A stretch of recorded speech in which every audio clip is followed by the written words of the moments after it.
The phone vibrated across the marble surface of Luca Moretti's desk at exactly 10:47 p.m. He didn't flinch. In his line of work, late-night calls were as common as breathing, and most of them carried the weight of decisions that would ripple through the city's underbelly like stones dropped into dark water.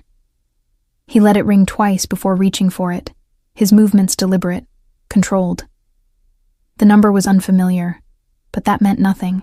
People found ways to reach him when they needed to. "Moretti," he answered, his voice carrying the kind of authority that didn't need volume to command respect. There was a pause on the other end, the sound of distant sirens bleeding through the line. Then a voice, professional but strained. "Mr. Moretti, this is Officer Keene from the 12th Precinct. I'm calling regarding an incident on Brooklyn Avenue. A woman was involved in a motor vehicle accident approximately 30 minutes ago. Before she lost consciousness, she asked us to contact you." Luca's expression didn't change, but something shifted behind his dark eyes. The city had taught him to expect anything, but this wasn't on the list. "Name?" "Nora Blake, sir. She's being transported to Mount Sinai, Brooklyn as we speak. The injuries don't appear life-threatening, but she was insistent about us reaching you before the ambulance left." The name hung in the air between them like smoke. Nora Blake. 2 years. It had been 2 years since he'd heard that name, since he'd seen those sharp green eyes across a table in a coffee shop that was too bright and too public for the kind of conversation they were having. She'd been a journalist then, one with enough guts to request an interview with a man most people only whispered about. Not for a crime piece, she'd said. For a profile. She wanted to know who Luca Moretti was when he wasn't being the shadow that moved markets and men. He'd agreed, because she'd asked without trembling, without the usual fear that preceded most interactions he had with civilians. She'd sat across from him with a recorder between them, and asked questions that made him reconsider answers he'd been giving himself for decades.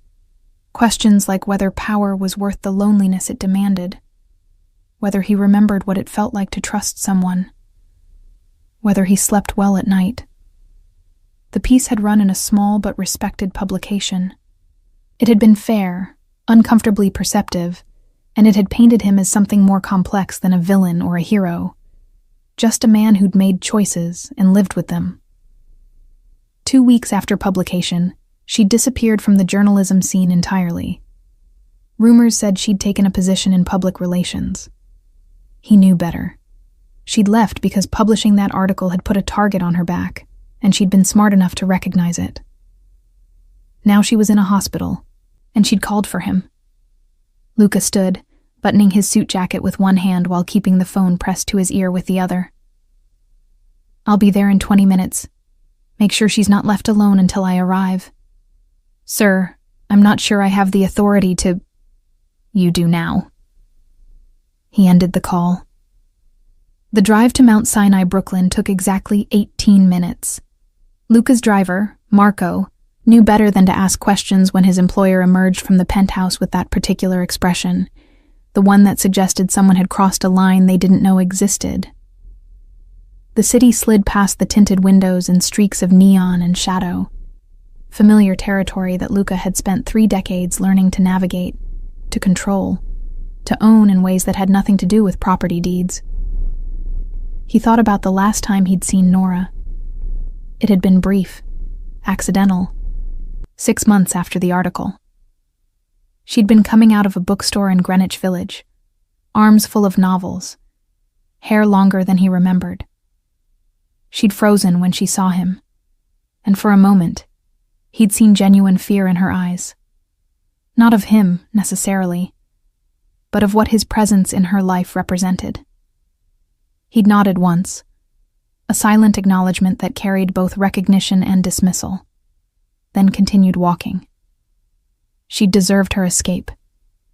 He wasn't going to be the one to drag her back, but now she'd called for him. Why? Mount Sinai, Brooklyn's emergency entrance was a controlled chaos of ambulances, hurrying medical staff, and the low hum of urgent care being administered behind closed doors. Luca walked through it all like a knife through water, parting the disorder with his presence alone. Officer Keene was waiting near the reception desk, a young cop with tired eyes who straightened instinctively when Luca approached. "Mr. Moretti, she's in observation room 3. Doctor says she's stable, mild concussion, some bruising. They're keeping her overnight for monitoring." "The accident?" Keene pulled out a small notebook, flipping through pages with practiced efficiency. "Single vehicle collision. She swerved to avoid a motorcycle coming the wrong way down Brooklyn Avenue near the intersection with Bergen. Lost control, hit a parked car. The bike didn't stop. We're reviewing traffic cameras, but so far, nothing useful." Luca's jaw tightened almost imperceptibly. A motorcycle, wrong way, no cameras. It was textbook. Clean enough to look accidental, messy enough to be dismissed as city traffic chaos. Someone had sent a message, and Nora had been lucky enough to survive the delivery. "The bike was deliberate," Luca said. "Not a question." Keene hesitated, then lowered his voice. "Off the record?" "Yeah, that's what I think too. But officially we're calling it reckless driving and failure to yield. Unless we get more evidence, that's where it stays." Luca nodded once. He didn't need the police to tell him what he already knew. He'd spent enough years watching people die in accidents that weren't accidents to recognize the pattern. What he needed to know was why. Why Nora? And why now? After 2 years of silence. He found her in observation room 3, behind a curtain that offered the illusion of privacy in a space designed for efficiency over comfort. She was awake, propped against thin pillows, her left arm wrapped in bandages, a small cut above her eyebrow held together with surgical glue. She looked smaller than he remembered, more fragile. But her eyes, those sharp green eyes, still carried the same intelligence that had made her dangerous in the first place. She saw him standing in the doorway, and something flickered across her face. Relief, maybe, or resignation. "You came," she said, her voice rough but steady.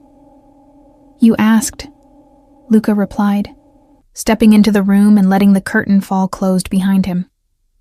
They stared at each other across the small space, two people who'd shared one meaningful conversation years ago, and then deliberately stayed apart. The silence stretched, filled with questions neither of them knew how to ask yet. Finally, Nora broke it.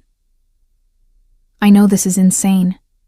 I know you probably have 100 better things to do than show up at a hospital for someone you barely know.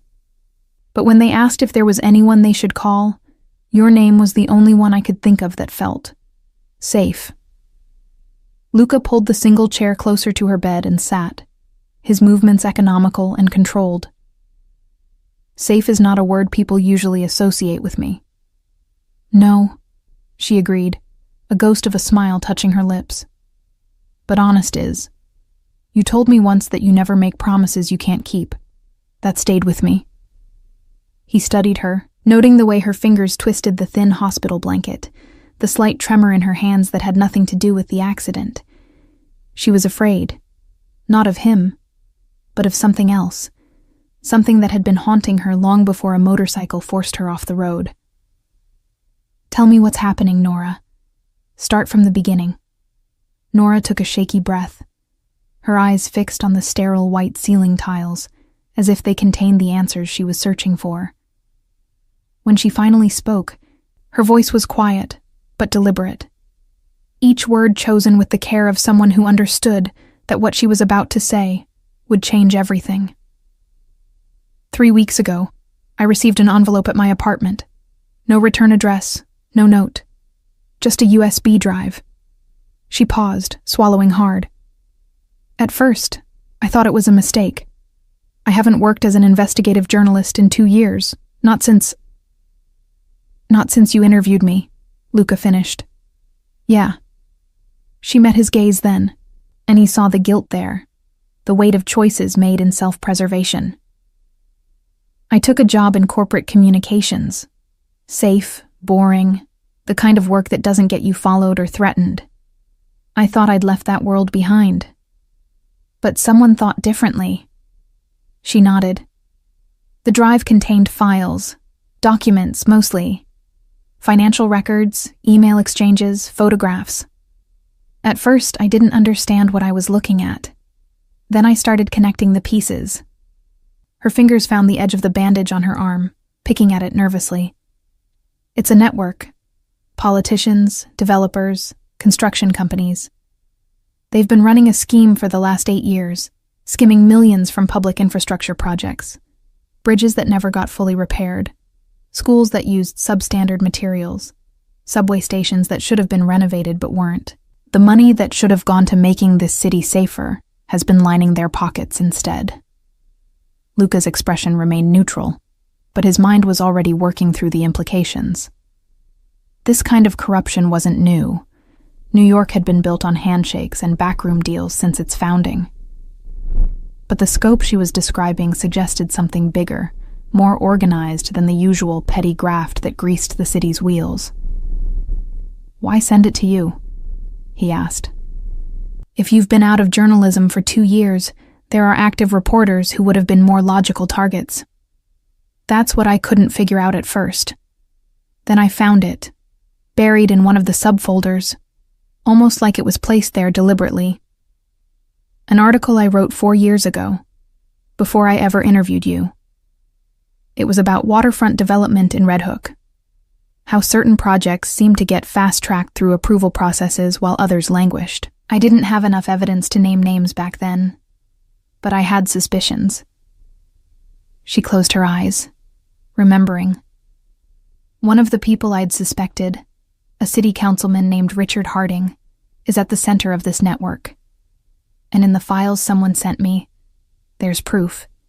Irrefutable, prosecutable proof. Luca leaned back slightly, processing. So someone wants this exposed. Someone on the inside who either grew a conscience or is looking to eliminate competition. That's what I thought too. Except, she hesitated, and he saw real fear flash across her features. Except I also found something else in those files. Something I wasn't supposed to see. The silence that followed was heavy with implication. Luca waited, patient as stone, giving her the space to continue at her own pace. He'd learned long ago that the most important information always came in these pauses, in the things people were afraid to say out loud. There were transfers, money moving through shell companies, offshore accounts. Most of it I couldn't trace, but there were a few transactions that had. Familiar patterns. She looked at him directly now, her gaze unflinching despite the tremor in her voice. Patterns I recognized from researching you 2 years ago. Not your money, I don't think, but accounts that orbit your world, legitimate businesses that connect to your network. And there it was. The reason she'd called him, the real reason she was afraid. Whoever had sent her those files had inadvertently, or deliberately, included information that tangentially connected to Luca's operations. Not enough to implicate him directly, but enough to suggest that the corruption network she'd been given evidence of intersected with his world, in ways that made everything exponentially more dangerous. Luca stood, walking to the window that looked out over the hospital parking lot. Dawn was still hours away, but the city never truly slept. Even now, deals were being made, debts collected, territories defended. He'd spent his entire adult life building an empire based on understanding power dynamics, on knowing when to push and when to retreat. This situation required careful consideration. "Did you make copies?" he asked, his back still to her. "Yes. Cloud storage, password protected, and I told 2 people what I'd found. My sister, who lives in Portland, and an old editor I trust. Smart. She was smarter than most people gave her credit for, certainly smarter than the people who'd tried to scare her off the road tonight. Creating a dead man's switch, ensuring that if something happened to her, the information wouldn't die with her. It was exactly what he would have done. The motorcycle wasn't random," he said, turning back to face her. "You know that." "I suspected." but I wasn't sure until I saw your face when the officer told you about the accident." She managed a weak smile. "You have a tell, you know. When you're piecing together something dangerous, your jaw does this thing. I don't have tells. Everyone has tells. Yours are just more subtle than most." He almost smiled at that. Almost. Instead, he returned to the chair, leaning forward with his elbows on his knees, bringing himself closer to her level. "Here's what's going to happen. You're going to stay in this hospital tonight, under observation like the doctors ordered. Tomorrow you're going to check out and come with me to a place that's more secure than wherever you've been staying. You're not going back to your apartment, not going to your office, not going anywhere predictable until we understand the full scope of what you've stumbled into." "I'm not asking you to protect me," Nora said, but her protest lacked conviction. "You asked for me before the ambulance arrived. That was asking for protection, whether you want to call it that or not." His tone wasn't unkind, but it was absolute. "These people tried to kill you tonight with a warning that looked like an accident. Next time they won't bother with subtlety. And Nora, there will be a next time unless we figure out who's pulling the strings and convince them that touching you isn't worth the cost." She studied him for a long moment, her journalist instincts clearly warring with her common sense. "Why are you doing this? We spoke once, 2 years ago. I'm not your responsibility." It was a fair question, and one he'd been asking himself since getting the call. The easy answer was that he didn't like loose ends, that having a journalist with information that tangentially connected to his world getting killed would raise questions he didn't want asked. But that wasn't the whole truth, and he found himself uncomfortable with offering her anything less. 2 years ago, you asked me if I sleep well at night," he said finally. "Do you remember what I told you? You said you sleep fine because every decision you make is deliberate. That guilt requires regret, and you don't regret choosing survival." "That's still true. But you also asked me something else, off the record, after the interview ended. You asked if there was anything I wished I could have done differently. One thing I'd change if I could." Nora's brow furrowed, trying to remember. "What did you say?" "I said I wished I'd been better at protecting the people who didn't ask to be involved in my world. The ones who got caught in the crossfire just by being in the wrong place at the wrong time." He held her gaze, letting her see the weight of that admission. "You wrote something dangerous 2 years ago because you were good at your job. You left that job because my world touched yours, and it scared you enough to walk away from what you loved. Now someone's trying to kill you, and while I didn't cause it directly, the edges of my world are close enough to what you found that I can't pretend I'm not involved. So this is guilt. This is responsibility. There's a difference." The curtain rustled, and a nurse poked her head in, her expression professional but pointed. "Mr. Moretti, visiting hours ended 2 hours ago. I've been giving you leeway, but Ms. Blake needs rest." Luca stood, smoothing his suit jacket. "I'll be outside. Officer Keene will remain at the door until morning. No one comes in without hospital ID, understood?" The nurse nodded, having clearly dealt with enough demanding family members to recognize when to pick her battles. As Luca moved toward the exit, Nora's voice stopped him. "Luca?" He turned back. "Thank you for coming, for all of this." He nodded once, a gesture that conveyed acknowledgement without sentimentality. Then he was gone, the curtain falling closed behind him. The leather chair in the hospital's waiting area wasn't designed for comfort, but Luca had learned to sleep in worse places. He didn't sleep now, though. Instead, he pulled out his phone and made a series of calls, each one brief and coded in the language of business that anyone listening would interpret as mundane corporate matters. By 3 a.m., he had a clearer picture. Vincent, his head of security, had already pulled traffic camera footage from every intersection within a mile of the accident site. The motorcycle had appeared suddenly on Brooklyn Avenue.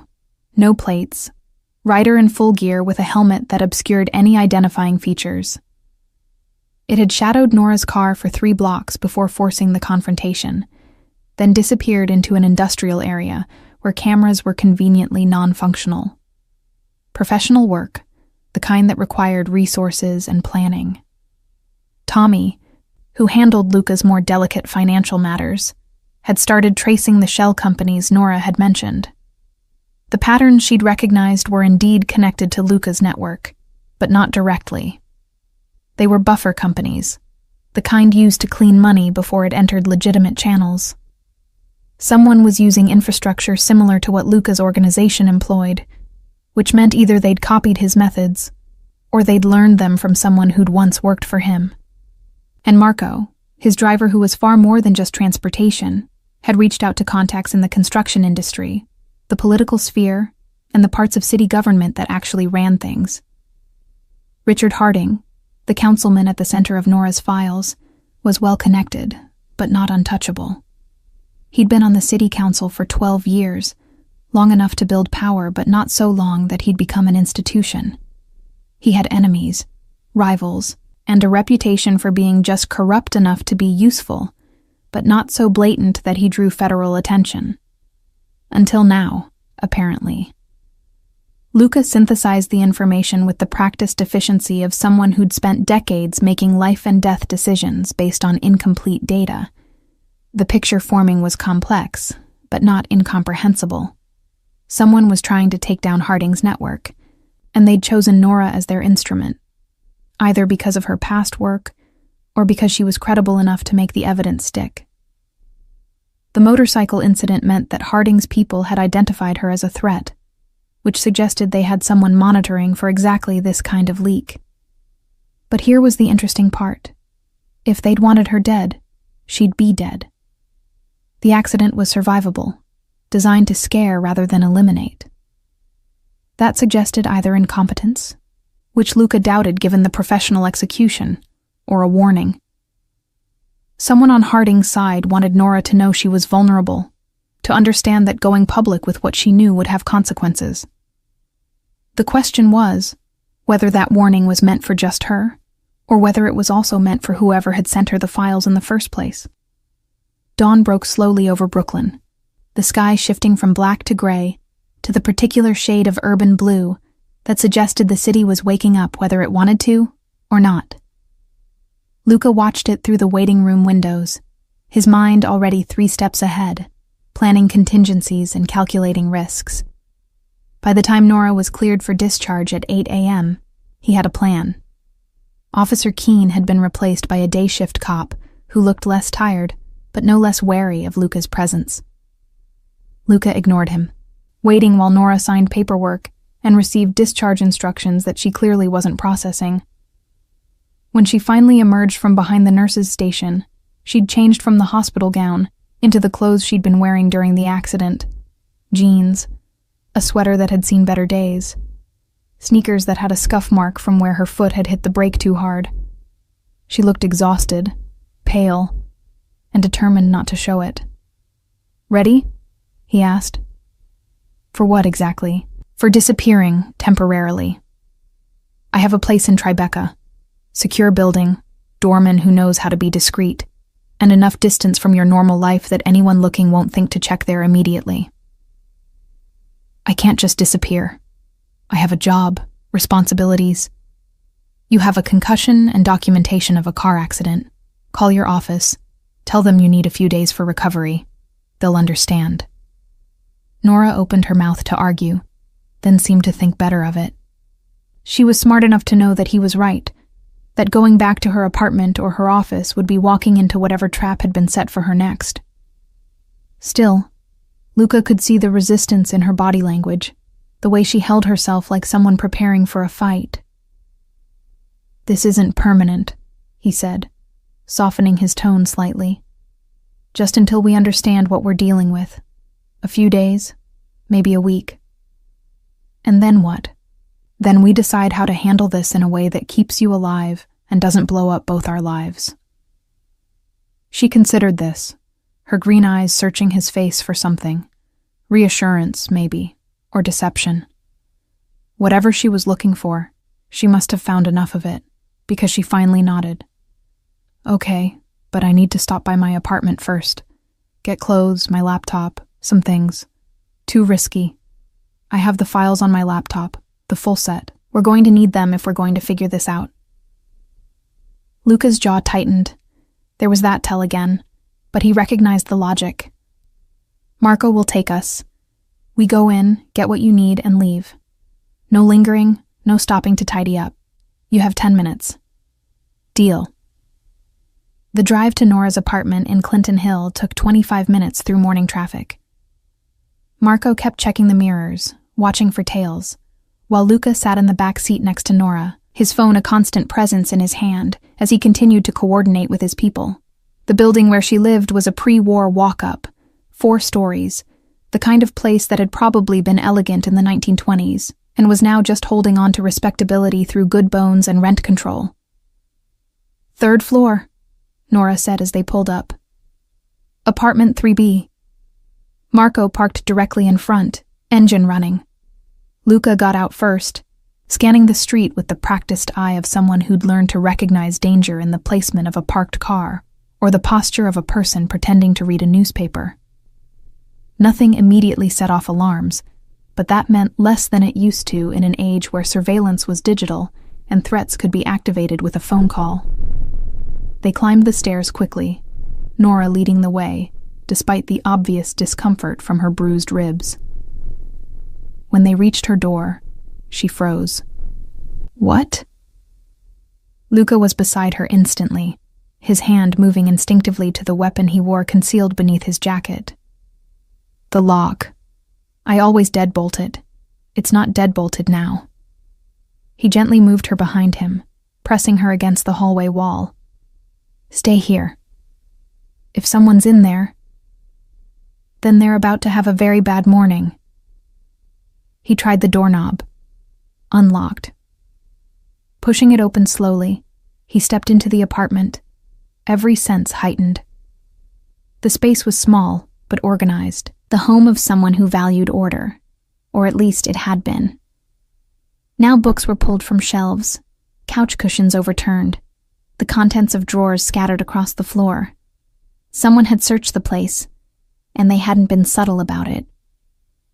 "Clear," he called back to Nora after checking the bedroom and bathroom. "But you need to see this." She entered, and he watched her face go through the predictable progression of emotions. Shock, violation, anger. They were looking for the files. Obviously. Did they find them? "No, I keep my laptop with me." She pulled her messenger bag closer, protective. "Always." Luca walked through the destruction, analyzing the pattern. The search had been thorough but not professional. A professional crew would have left things looking undisturbed. This was meant to send a message. "We know where you live. We can get to you anytime. Nowhere is safe. Get what you need. We're leaving." Nora moved through the apartment mechanically, grabbing clothes from her ransacked closet, toiletries from the bathroom, a few personal items that had somehow survived the search. She worked quickly, efficiently, someone who'd learned how to pack for unexpected departures. When she pulled a framed photograph from the wreckage of her nightstand, a picture of her with an older woman who shared her features, her hand trembled slightly. "Your mother?" Luca asked. "Sister, Sarah. She's the one I told about the files." Nora carefully placed the frame in her bag. "She lives in Portland. Do you think—" "Give me her information. I'll have someone keep an eye on her, make sure she's safe." "You can do that? From here?" "I can do a lot of things from anywhere." They were back in the car within 15 minutes, the Manhattan skyline growing larger through the windshield as Marco navigated traffic. Nora sat silently, processing everything that had happened in the last 12 hours. Luca let her be, understanding that sometimes the mind needed quiet to catch up with the body. The building in Tribeca was exactly what he'd promised: secure, anonymous, expensive in the way that money could buy privacy. The doorman recognized Luca immediately, greeting him with the kind of professional deference that suggested he was well compensated to forget faces. The elevator ride to the 15th floor was silent except for the mechanical hum of the cables. The apartment was modern, minimalist, impersonal. Floor-to-ceiling windows offered a view of the Hudson River, furniture in shades of gray and white, art on the walls that was expensive, but emotionally neutral. It looked like a place where no one actually lived, which was accurate. Luca kept several properties like this around the city, safe houses for situations that required discretion. "Make yourself comfortable," he said, setting her bag on the leather couch. "Kitchen's stocked. There's a bedroom through there, bathrooms next to it. Security system is already active, and the building has cameras on every entry point." Nora walked to the windows, looking out at the river. "How long have you been prepared for something like this?" "I'm always prepared for something like this. The specifics change, but the principle stays the same. Have safe places, trusted people, and contingency plans." He loosened his tie, the first casual gesture she'd seen him make. "I'm going to make some calls, see what else we can learn about who's behind this. You should rest." "I can't rest. Not yet." She turned to face him. "I need to look at the files again, figure out exactly what we're dealing with." "Nora." "I know I look like I'm about to fall over, and maybe I am, but I'm also the one who spent the last 3 weeks living with this information. I know these files better than anyone. If we're going to find out who's trying to kill me and why, I need to be part of that conversation." He studied her for a moment, seeing past the bruises and exhaustion to the stubbornness beneath. It was the same quality that had made her a good journalist, the refusal to accept easy answers or convenient lies. It was also what was going to keep her alive, if she was lucky. "All right," he agreed, "but coffee first. Strong coffee." She managed a real smile then, tired but genuine. "Now that's the best offer I've had all day." The laptop sat open on the glass coffee table between them, its screen casting blue light across the darkening apartment. Luca had dimmed the overhead lights, claiming it was easier on the eyes, but Nora suspected he was more comfortable in shadows anyway.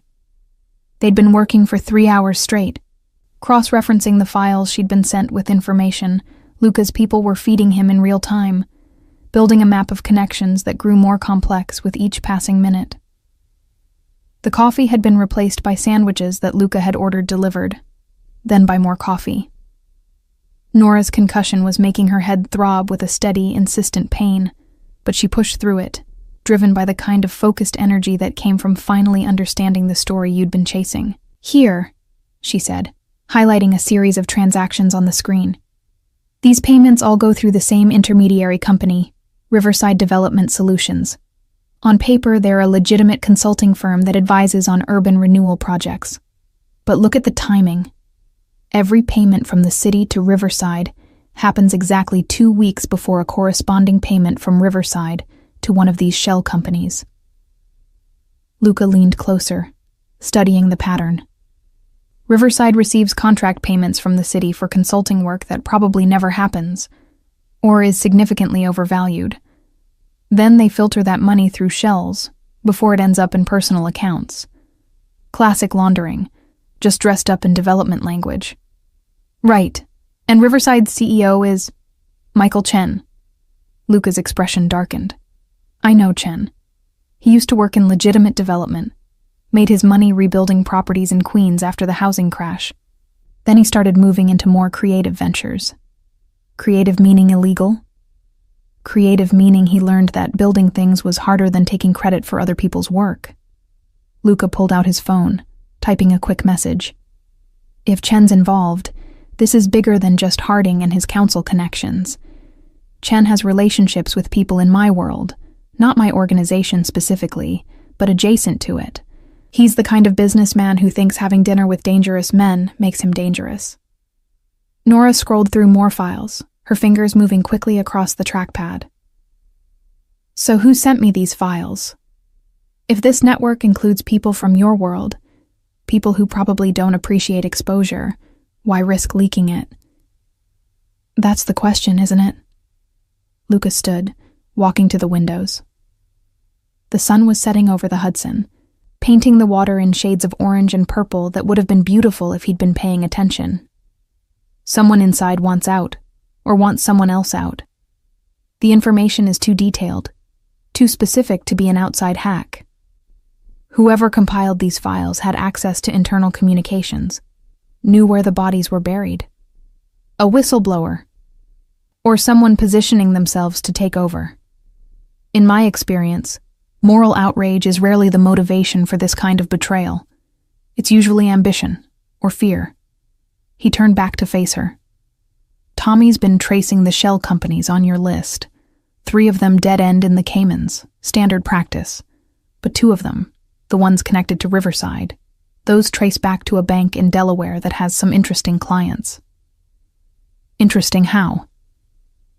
Interesting in that the bank's primary investor is a firm owned by Victor Castellano.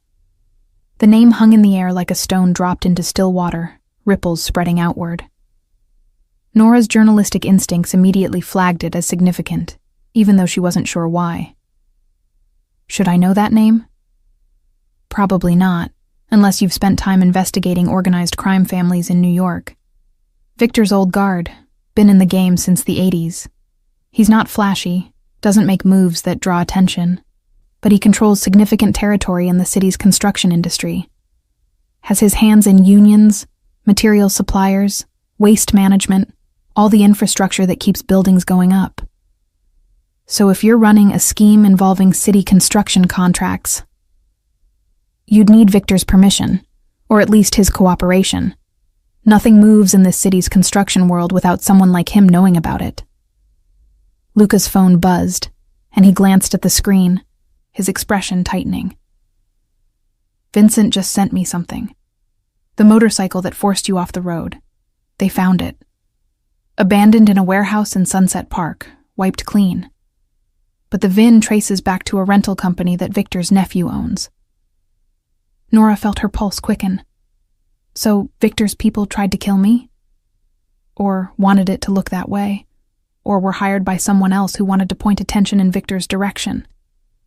Luca rubbed his jaw, thinking, this is getting complicated. It was already complicated. No, it was dangerous. Now it's complicated, which is worse. Nora saved her work and closed the laptop, leaning back against the couch cushions. Her head was pounding, and the adrenaline that had been keeping her alert was starting to fade, leaving exhaustion in its wake. So what do we do? If this connects to organized crime families, we can't just go to the police. The files might be evidence of corruption, but they're also evidence that could get a lot of powerful people arrested, including people who won't hesitate to kill to protect themselves. We need leverage, Luca said, returning to sit across from her. Right now, whoever sent you these files has all the power. They choose what you see, when you see it, how you interpret it. We need to flip that equation. How? By finding out who sent it and why. Once we know their endgame, we can decide whether to help them, stop them, or find a third option that keeps you alive and doesn't start a war. Nora studied him in the fading light. This man who'd walked into her life 2 years ago and then walked out just as deliberately, only to return when she needed him most. There was something both terrifying and reassuring about his presence. The way he treated violence as a business problem, threat assessment as a casual conversation. She'd spent 2 years trying to forget that this world existed, trying to convince herself that she belonged in the safe, boring realm of corporate communications. But she'd never quite managed it, had she? Part of her had always missed the dangerous questions, the stories that mattered even when they scared her. "Can I ask you something?" she said quietly. "You can always ask. I'll decide whether to answer. Why did you really agree to that interview 2 years ago? Men in your position don't usually sit down with journalists, especially not for profile pieces that might make them look human." Luca was quiet for a long moment. and Nora thought he might not answer. Then he said, "Do you remember what you said in your email when you requested the interview? Most reporters lead with their credentials, their platform, why I should care about giving them access. You didn't do any of that. You said, 'I'd like to understand how someone builds a life in the shadows while the rest of us try to find light.' But that's what you wanted to know, not the criminal details, not the sensational story. You wanted to understand the choice. And did I? Better than most. You wrote that I'd created a kingdom of careful compromises, that I'd traded the possibility of trust for the certainty of control. You weren't wrong. But you weren't entirely honest with me either. No, he admitted. I wasn't. There are things about my life, my past, my organization that I'll never tell anyone. Not because of legal exposure, but because some truths are too heavy to share. They'd break you, and I liked you too much to do that." The admission was casual, almost throwaway, but Nora heard the weight beneath it. "You liked me. I respected you. There's a difference. Is there?" "Yes. I like plenty of people I don't respect. I respect very few people I actually like. You were an exception." Nora's phone buzzed in her pocket, making her jump. She pulled it out, expecting another spam call or automated message. Instead, it was a text from an unknown number. "The files I sent you were meant to help. Stop investigating, stop asking questions, or you'll find out there are worse things than car accidents. Consider this your final warning." She showed the screen to Luca, watching his expression shift from neutral to dangerous in the space of a heartbeat. He took the phone from her hand, examining the number, then forwarded the message to someone before handing it back. "They're tracking you," he said simply.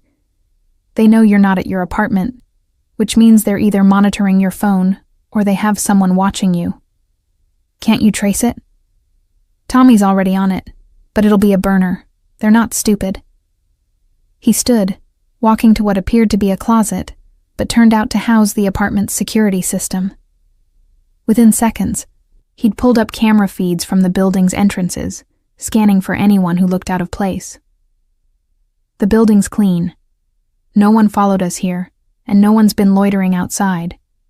But that message came within 15 minutes of us accessing those files on your laptop. You think the laptop's compromised? Or your phone, or both. Doesn't matter. We were careful, but clearly not careful enough." He pulled out his own phone, making another call. "Vincent, I need a clean device delivered to the Tribeca location. Also need a tech team to sweep for surveillance software, both within the hour."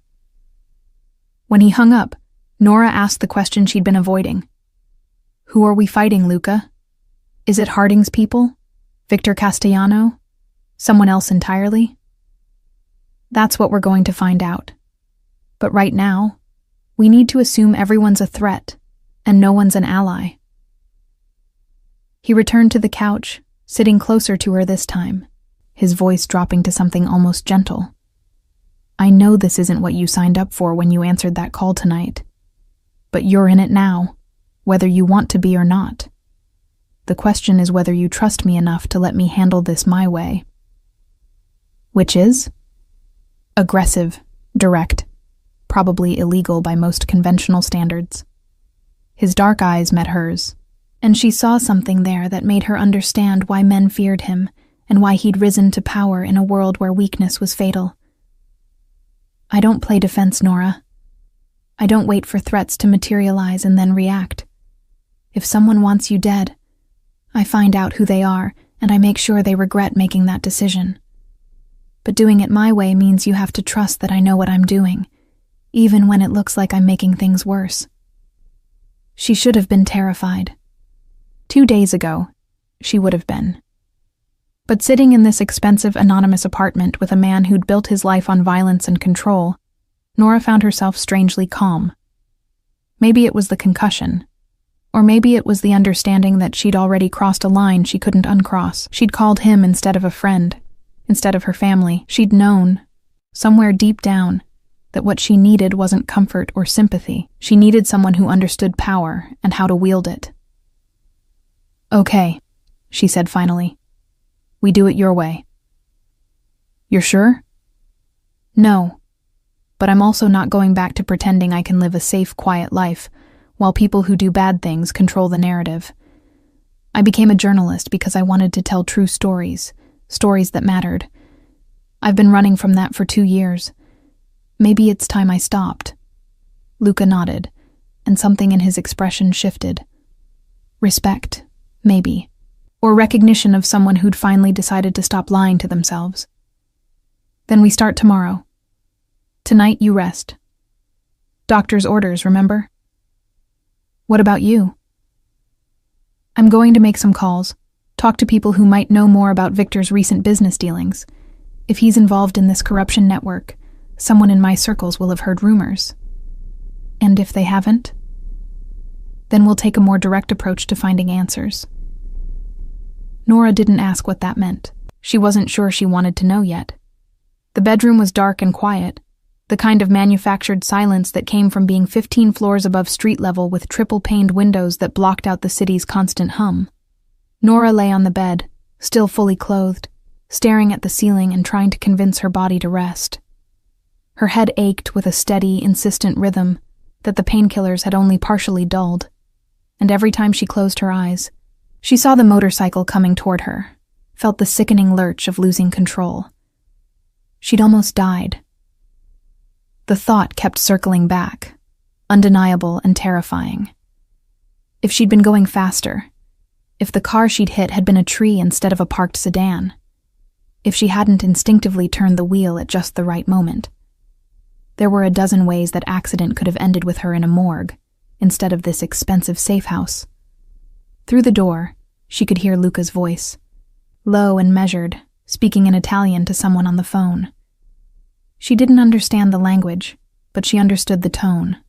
Authority, command, the kind of voice that expected obedience and usually got it. It should have frightened her.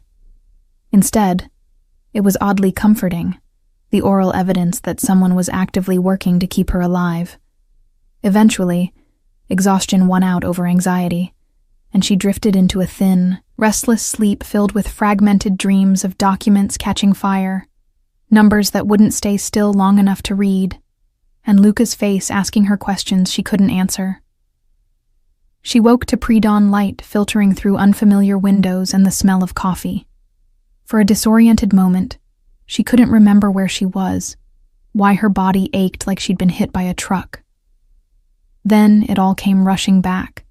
The accident, the hospital, the ransacked apartment, the threatening text message. Nora sat up slowly, her ribs protesting the movement. The bedroom door was cracked open, and through it, she could see Luca sitting at the dining table, his suit jacket draped over the chair beside him, sleeves rolled up to his elbows. He was working on his own laptop, his face illuminated by the screen's glow, and even from this distance, she could see the tattoos that wound up his forearms, intricate patterns that probably had meanings she'd never understand. She'd noticed them during the interview 2 years ago, had asked about them. He'd given her a non-answer, something about personal history, and she'd been smart enough not to push. Now, watching him work in the early morning light, she wondered about all the questions she hadn't asked, all the stories written in ink and scars that he kept hidden beneath expensive clothes and careful control. "You're awake," he said without looking up. "There's coffee in the kitchen, fresh, made it 10 minutes ago." Nora padded out in bare feet, finding a mug already set out beside the coffee maker. The coffee was strong and black, exactly what she needed. She poured a cup and returned to the living room, settling into the chair across from him. "What time is it?" she asked. 6:30. Vincent's team swept your devices last night while you were sleeping. You're right about the laptop being compromised. Someone installed a keystroke logger that's been transmitting everything you type to an external server. Your phone's clean, but they recommended replacing it anyway. Nora's stomach sank. So whoever's behind this knows everything I've accessed, every search I've run, Every file I've opened. For the last 3 weeks, yes. Which is actually helpful. How is that possibly helpful? Because now we know what they know, and we can use that. He finally looked up from his screen, and she saw that he'd been awake all night.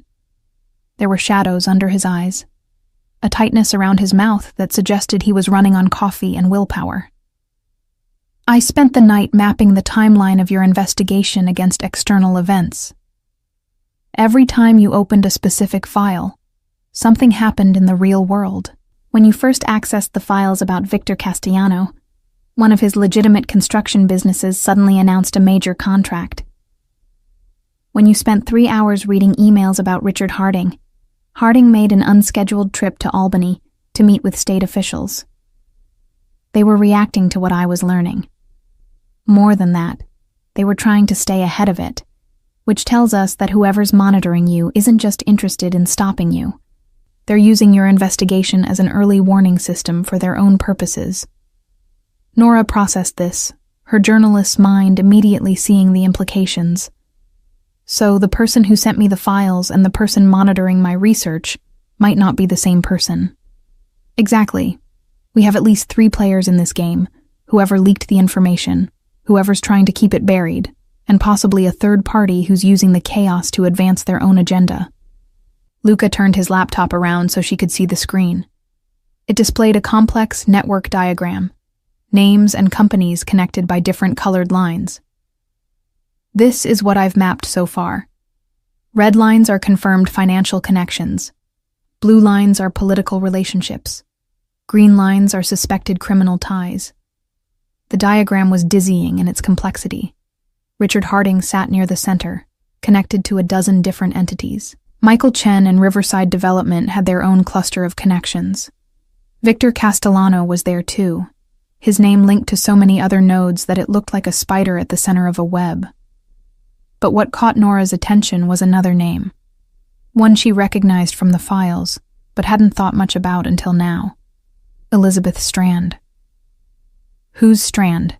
she asked, pointing to the screen. "Deputy Mayor for Development and Housing. She's been in that position for 6 years, longer than anyone expected her to last. Generally considered competent, occasionally accused of being too cozy with developers, but nothing that's ever stuck. She's in my files, not prominently, but she's copied on a lot of the email exchanges between city officials and Riverside. I know. I saw that last night." Luca zoomed in on Strand's section of the diagram. "What's interesting is what's not in your files. Strand has connections to Victor Castellano that go back 15 years, from before either of them was particularly powerful. They served together on a nonprofit board for urban development, did some legitimate work together on affordable housing initiatives." "Legitimate?" "As far as I can tell, yes. Which makes her either very clean or very good at hiding the dirt." He closed the laptop, leaning back in his chair. "I have a theory, but you're not going to like it. I haven't liked anything about this situation so far. Try me." "What if Strand sent you the files?" Nora nearly spit out her coffee. "The deputy mayor? Why would she expose her own corruption network? Because maybe it's not her network. Maybe she's been watching Harding and Chen and the others operate for years, gathering evidence, waiting for the right moment to burn it all down." Luca stood, walking to the windows. The sun was rising over Manhattan now, turning the glass towers into spires of gold and fire. Politicians at her level don't last by being passive. They last by being strategic, by knowing when to make moves that eliminate rivals and consolidate power. If Strand wants to move up, and everyone at her level wants to move up, she needs to clear the field. Taking down a corruption network that she was never officially part of would make her a hero. It would also eliminate potential obstacles to her advancement. But if she sent the files, why would her people try to kill me? Why monitor my investigation? Maybe they're not her people. Maybe Harding's side figured out what was happening and decided to send you a warning before things got too far. Or maybe... He paused, considering. Maybe Strand sent the files but didn't expect you to dig as deep as you did. She gave you enough to damage Harding, but you found more. You found the connections to Victor, the money laundering infrastructure, the full scope of the operation. That's more than she wanted exposed, because it implicates her by association, even if she was never actively involved. Nora's mind raced, fitting pieces together in new configurations. So the warning wasn't, "Stop investigating the corruption." It was, "Stop investigating beyond what I wanted you to find." That's my theory. But it's only a theory until we confirm it. How do we do that? By setting a trap. We make Strand think you're going to publish everything you found, every connection, every name, every transaction. We put pressure on her to either commit to protecting you, which would confirm she's not behind the threats, or to escalate against you, which would confirm she is. And if she escalates, then I deal with it. The casual way he said it, as if dealing with a deputy mayor who might want her dead was just another item on his morning to-do list, should have been absurd. But Nora was starting to understand that in Luca's world, threats were just problems with specific solutions. He'd spent decades in an environment where hesitation meant death and half measures meant weakness. He didn't think about danger the way normal people did. He calculated risk, assessed resources, and acted with the certainty of someone who'd survived by making the hard choices before anyone else even recognized the choice existed. "Okay," she said. "What's the plan?" "You write an article. A real one. Well-researched, documented, naming names. Everything you found in those files plus everything we've discovered since. But you don't publish it. You send it to Strand first, along with a message that you're giving her 48 hours to comment before it goes public. That's suicide. The moment she knows I have everything documented, she has to make a choice. Either she works with us to control the narrative, or she tries to stop us. Either way, we'll know who we're really fighting. And what about Victor Castellano? If his name is in that article, he's not going to wait 48 hours to respond. Victor's not going to see the article. We're going to make sure of that." Luca's phone buzzed, and he glanced at it. Tommy just confirmed something I suspected. The shell company that received the largest payments from Riverside? It's owned by a holding company that's owned by another holding company that eventually traces back to an entity registered in Elizabeth Strand's maiden name. She's not just covering for the corruption, she's been profiting from it. So she's dirty after all. Everyone's dirty, Nora. The question is whether they're dirty enough to kill for it. He met her eyes, and she saw the seriousness there, the weight of what he was about to say. If we do this, there's no going back. Once we start pushing, people are going to push back, and they're going to push hard. You need to be absolutely certain you want to go down this road, because I can't promise you'll come out the other side the same person you are now. Nora thought about the last 2 years, the safe job she'd taken, the stories she'd stopped telling, the part of herself she'd buried because being brave had gotten too dangerous. She thought about her ransacked apartment, the threatening text message, the fear that had been her constant companion since opening those files. But she also thought about why she'd become a journalist in the first place, the belief that truth mattered, that exposure could be a weapon against the powerful, that someone had to be willing to tell the stories everyone else was too afraid to touch. "I'm certain," she said. "Let's do it." Luca nodded, and for the first time since she'd woken in the hospital and seen him standing at her door, he smiled. It wasn't a warm smile, or a reassuring one. It was the smile of a predator who'd just committed to the hunt. Then we start writing. The article took 12 hours to write, edit, and document. Nora worked with the focused intensity of someone who knew that every word mattered, that this wasn't just journalism, it was a weapon being carefully forged. Luca sat beside her for most of it, offering suggestions that revealed a surprisingly sophisticated understanding of how to construct a narrative that was both legally defensible and maximally damaging. "You're good at this," she said at one point, watching him restructure a paragraph to strengthen its impact while removing anything that could be construed as speculation. I've spent my life understanding how information moves, how it wounds, how it kills. This isn't that different from what I do normally, just using words instead of other tools. By 8 p.m., they had a draft. It was devastating. 23 pages documenting the corruption network in meticulous detail, with financial records, email exchanges, and photographic evidence supporting every claim. It named Richard Harding, Michael Chen, and 6 other city officials as central players in a scheme that had diverted over $40 million from public infrastructure projects. It detailed how Riverside Development Solutions had operated as a money laundering front, how shell companies had been used to obscure the true recipients of city contracts, and how political favors had been traded for cash payments disguised as consulting fees. And at the very end, almost as an afterthought, it mentioned Elizabeth Strand, not as a participant, but as someone whose office had been copied on numerous email exchanges, and whose financial disclosure forms showed connections to entities that had received contract payments. The implication was clear without being explicit. Strand had either been complicit through inaction or had benefited directly from the scheme. "It's perfect," Luca said, reading the final version. It gives her room to position herself as ignorant or as a victim, but it also puts enough pressure on her that staying silent isn't an option.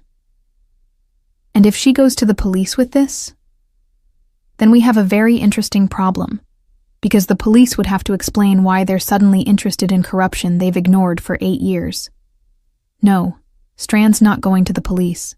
She's going to do exactly what we want her to do. She's going to reach out directly to try to control the situation. They sent the article at 9 p.m., addressed to Elizabeth Strand's personal email address that Tommy had acquired through methods Nora decided not to ask about. The message was simple. "Deputy Mayor Strand, I believe you'll recognize some of the information in the attached document. I'm planning to publish this story in 48 hours, but as a courtesy, I'm giving you the opportunity to provide comment or context before publication. I can be reached at this email address. Nora Blake." "Now we wait," Luca said, closing the laptop. They didn't have to wait long. 23 minutes later, Nora's new phone, the clean one Vincent's team had provided, rang with an unknown number. She looked at Luca, who nodded. She answered on speaker. "Ms. Blake?" The voice was female, controlled, professional. "This is Elizabeth Strand. I received your email. Deputy Mayor, thank you for calling. Let's skip the pleasantries. You've been given information that's partially accurate, but dangerously incomplete. Publishing what you sent me would damage innocent people and serve the interests of those who leaked these documents to you. So you know who leaked them?" A pause. "I have suspicions. Care to share?" "Not over the phone. I'd like to meet with you. Tomorrow morning, somewhere public. You can bring anyone you want as security. I'm not interested in threatening you, Ms. Blake. I'm interested in making sure you understand what you're actually walking into." Nora looked at Luca, who was already pulling up something on his phone. He typed a message, showed it to her. Agree, but name the location. "All right," Nora said. "Tomorrow morning at 10, the lobby of the New York Public Library. Main branch, 5th Avenue. Public enough for you?" "It has to be." "Fair enough. I'll see you then, Ms. Blake." "And Ms. Blake, I hope you're working with someone you trust, because the people you're investigating don't have the luxury of conscience that you and I do." The line went dead. "She knows you're not alone," Nora said. "She'd be stupid not to assume it. The question is whether she knows it's me specifically." Luca stood, stretching muscles that had been still for too long. "But it doesn't matter. We have a meeting, which means we have her attention. Now we need to decide what we want from her." "I want the truth. I want to know who sent me those files and why." "You want the truth. I want to make sure whoever tried to kill you understands that trying again would be very expensive for them. Those aren't necessarily the same goal. So what do? We go to the meeting. We listen to what she has to say. And then we decide whether she's someone we can work with or someone we need to expose. He turned to face her fully. But Nora, you need to understand something. Once we sit down with Strand, we're committing to a specific path. Either we make a deal that keeps you alive but might mean compromising on what gets published, or we burn everything down and accept the consequences. There's no middle ground in situations like this. I'm not compromising the story. Even if it means putting yourself at greater risk? Even then. He studied her for a long moment, and she couldn't quite read what she saw in his expression. You're braver than I gave you credit for. Or more stupid. There's often not much difference. That night, Nora actually slept, exhaustion finally overwhelming anxiety. When she woke at 7 a.m., Luca was already awake, sitting at the dining table with coffee and what looked like a full security briefing spread across his laptop.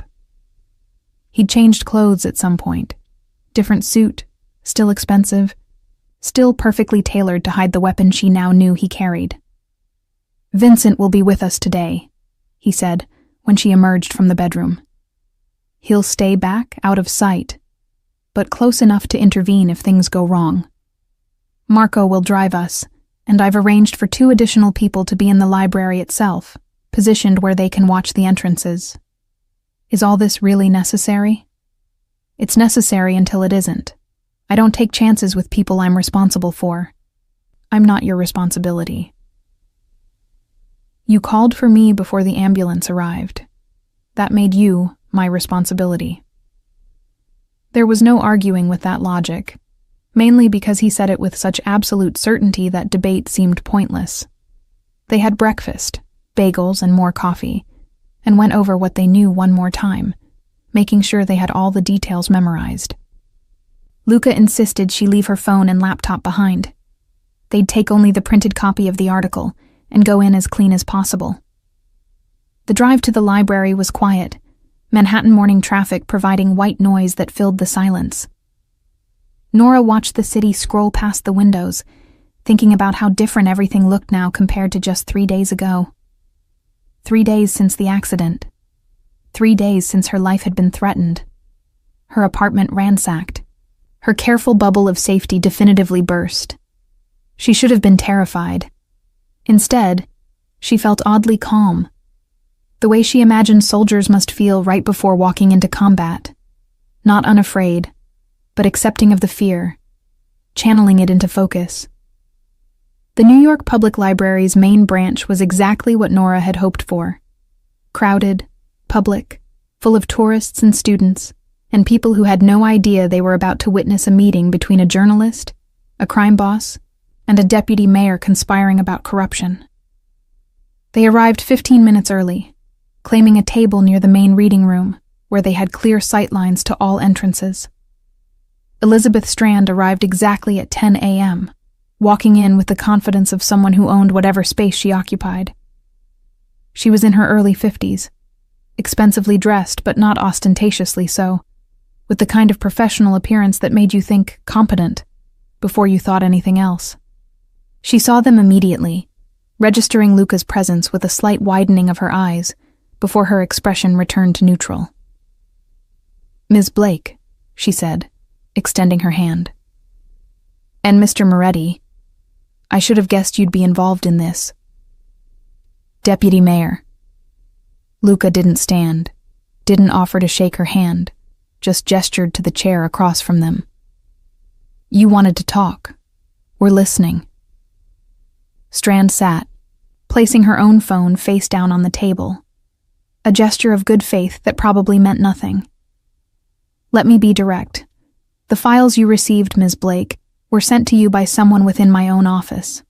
A junior aide named Marcus Chen, Michael Chen's nephew. He's been compiling evidence for months, but not out of any moral conviction. He's being blackmailed by someone we haven't identified yet. Someone who wants to use your article to trigger a cascade of investigations that would benefit them politically or financially. So you're saying everything in those files is true, but I'm being manipulated?" Nora kept her voice level, journalistic. I'm saying the truth is complicated. Yes, there's been corruption. Yes, Harding and Chen and others have been stealing from the city. But I haven't been part of it. I've been documenting it, building my own case, waiting for the right moment to bring it to federal investigators who could actually do something about it. Your article, published now, would alert everyone involved and give them time to destroy evidence and disappear. It would also destroy my investigation. Why should I believe you? Because I can prove it. Strand pulled out a USB drive, setting it on the table. This contains evidence I've been gathering for 3 years. Recordings of conversations, original documents, witness statements. It's more comprehensive than what you have, and it's all admissible in court. I can give it to you, let you verify everything I'm saying. But I need you to hold your story for 2 months. That's when the federal investigation will be ready to move, when arrests can be made that will actually stick. Luca leaned forward slightly, and Nora saw Strand tense in response, an instinctive reaction to proximity to danger. And what do you get out of this arrangement? I get to be the deputy mayor who exposed corruption instead of the one who was suspected of enabling it. I get to advance my career without this hanging over me. And I get to make sure the people who are actually guilty go to prison instead of just getting slapped with fines and walking away. What about Marcus Chen, the nephew? He'll be arrested along with his uncle. The blackmail won't save him from participating in the cover-up. Strand's expression was hard. I don't protect traitors, Mr. Moretti. I thought you'd appreciate that. The three of them sat in silence for a moment, sizing each other up. Nora could feel the tension, the unspoken calculations happening beneath the surface of polite conversation. This was a negotiation, but not just about information. It was about power, about who controlled the narrative, about who would win and who would lose when everything came crashing down. I need to verify what's on that drive, Nora said finally. And I need to talk to some of my sources, make sure what you're telling me matches what they know. You have 48 hours. After that, I need your answer. Strand stood, leaving the USB drive on the table. Ms. Blake, I hope you understand that I'm trying to help you. Publishing now would make you a target for everyone involved in this scheme, not just the people who've already tried to hurt you.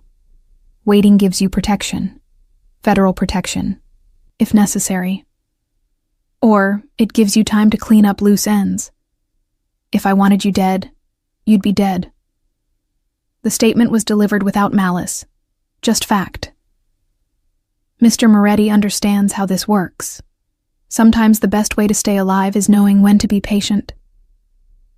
She left without another word, disappearing into the crowd of library patrons. Nora picked up the USB drive, turning it over in her fingers. What do you think? I think she's telling part of the truth. Maybe even most of it. Luca stood, scanning the room automatically before gesturing for her to follow. But I also think she's playing her own game, and we won't know all the rules until we're too far in to back out. They returned to the Tribeca apartment, where Luca had Tommy analyze the USB drive for malware before they opened any files. It was clean, surprisingly so, and contained exactly what Strand had promised. Years of carefully compiled evidence, witness statements, recorded conversations. It was the kind of documentation that could bring down not just Harding's network, but 6 other corrupt operations across the city. She's been building a case, Nora said, reading through the files with growing amazement. Not just against Harding, but against everyone. This is incredible. It's also dangerous. If this information exists, people will kill to keep it from becoming public. Luca was reading over her shoulder, his expression thoughtful.